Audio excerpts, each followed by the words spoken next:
ایک چوڑیاں بیچنے والی کو مجھ سے پیار ہو گیا۔ اس کی کیا کمال محبت تھی۔ وہ جہاں بھی جاتی وہاں کی مشہور چیز میرے لیے تحفے میں لاتی۔ وہ میرے خاطر میرے شہر میں 4 سال تک رہی۔ روزانہ میری منتیں کرتی اور روتی رہتی تھی۔ کہتی تھی میرے نال ویاہ کر لے۔ میرے لگاتار انکار پر وہ واپس اپنے آبائی گاؤں جھنگ چلی گئی۔ کچھ عرصے بعد میں اپنے دوستوں کے ساتھ باہو سلطان کے مزار پر گیا۔ میں ادھر مزار کے باہر کھڑا تھا کہ پیچھے سے کسی نے میرا بازو پکڑا۔ دیکھا تو وہی چوڑیاں بیچنے والی لڑکی تھی۔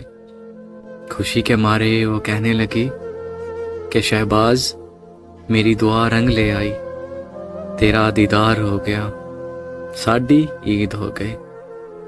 میں جب بھی دربار پہ آتی تھی تجھے مانگتی تھی، اب تیرے لیے بیٹھی ہوں، شادی نہیں کی۔ پھر اس کی آنکھوں میں آنسو آ گئے۔ کہنے لگی بھیک مانگنا، چوڑیاں بیچنا میرا قصور تو نہیں ہے، یہ تو میری قسمت کا، میرے نصیب کا قصور ہے۔ تو سزا مجھے کیوں مل رہی ہے؟ وہ سب کے سامنے میرے گلے لگ کے رونے لگی۔ کہنے لگی کہ ایک دفعہ میرے ساتھ میرے گھر چلو، میرے پاؤں پکڑ لیا۔ سب لوگ دیکھ رہے تھے، میری بہت بے عزتی ہوئی۔ لوگوں کا مجموعہ تھا۔ دوستوں نے بولا کہ چلو ایک دفعہ ہو آتے ہیں۔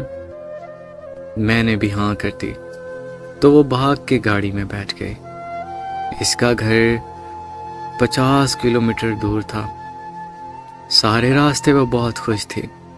ہم اس کے گاؤں پہنچ گئے۔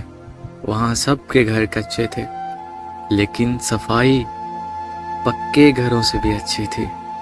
سب لوگ مجھے عجیب نظروں سے دیکھ رہے تھے۔ ہم ان کے گھر پہنچے تو اس کی سب سہیلیاں جمع ہو گئی۔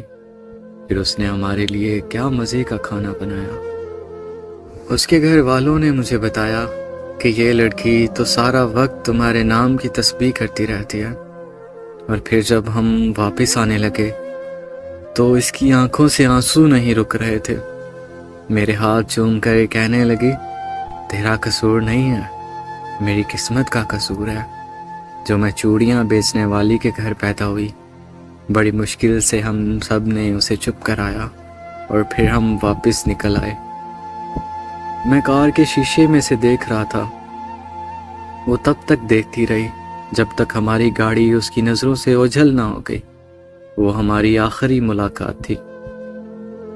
پھر ایک دن میرا اس سے ملنے کا بہت دل کیا۔ میں فوراً اس کے گاؤں چلا گیا۔ اس کے گھر والوں نے بتایا کہ تمہارے جانے کے بعد وہ بہت بیمار رہنے لگی۔ کھانا پینا ہنسنا سب کچھ چھوڑ دیا، حتیٰ کہ وہ کسی سے بات بھی نہیں کرتی تھی، اور ایک دن اس کی موت ہو گئی۔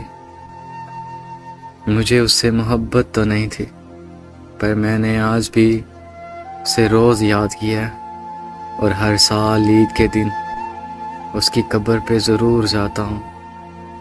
تیرے بعد نظر نہیں آتی مجھے کوئی منزل، کسی اور کا ہونا میرے بس کی بات نہیں۔